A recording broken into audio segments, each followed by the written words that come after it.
Бесінші сынып тақырыбы біздің айналамыздағы ақпарат. Супер футболшылар ойыны.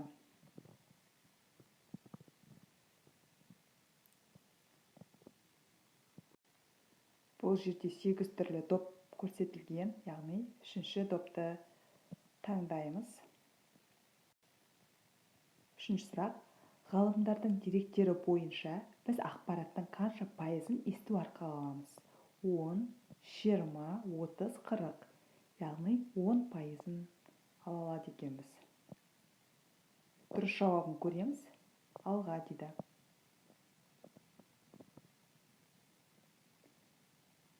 Яғни дұрыс 10 пайызын біз есту арқылы аламыз екен.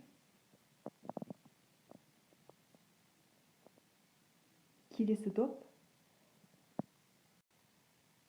Бесінші допты таңдаймыз. Ақпараттардың көбін ненің көмегімен өңдейміз? Ақпарат, компьютер, процесс, программа. Яғни компьютердің көмегімен өңдейміз. Дұрыс жауабы алға дейді. Әрине дұрыс, компьютердің көмегімен өңдейді екенбіз біз. Келесі доп, жетінші доп. Сұрақты ашамыз. Ақпаратты алуға адамның көп нүкте қатысады дейді. Көру мүшесі, есту мүшесі, сезім мүшесі, дәм сезім мүшесі. Яғни біз таңдаймыз сезім мүшесі. Жауабы алға дейді. Әрине дұрыс, ақпаратты алуға адамның сезім мүшесі қатысады.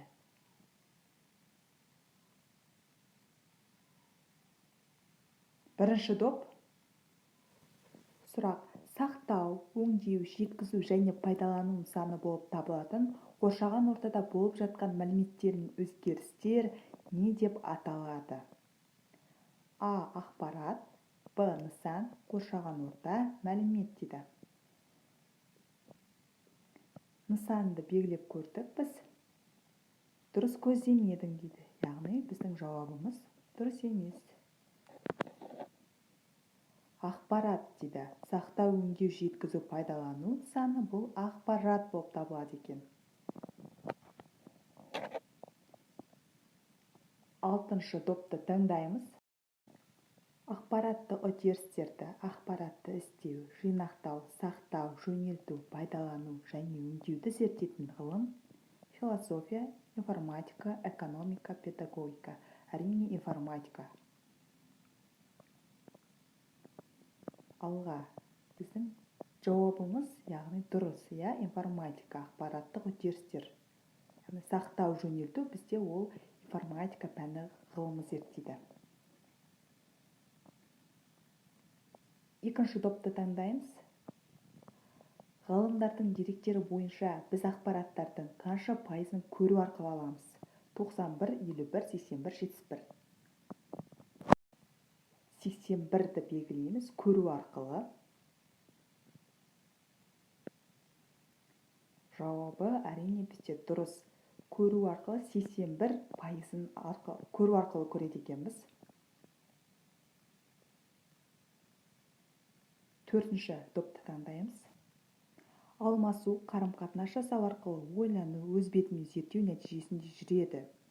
Не өзгерту ма, алмасу ма, өңдеу ме, ақпарат па? Әрине дұрыс жауап бізде ақпарат. Алға. Дұрыс жауабын қазір көреміз. Әрине дұрыс, Соңғы доп бізде 8-ші доп. Ақпараттың өзгеруі оның несі деп аталады? Өзгеруі, процесі, өзгертуі, өңделуі. Өңделуі деп белгіледік.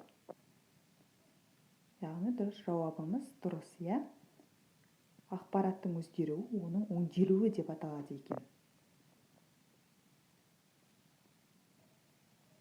Назарларыңызға рахмет. Келесі сабақта кездескенше.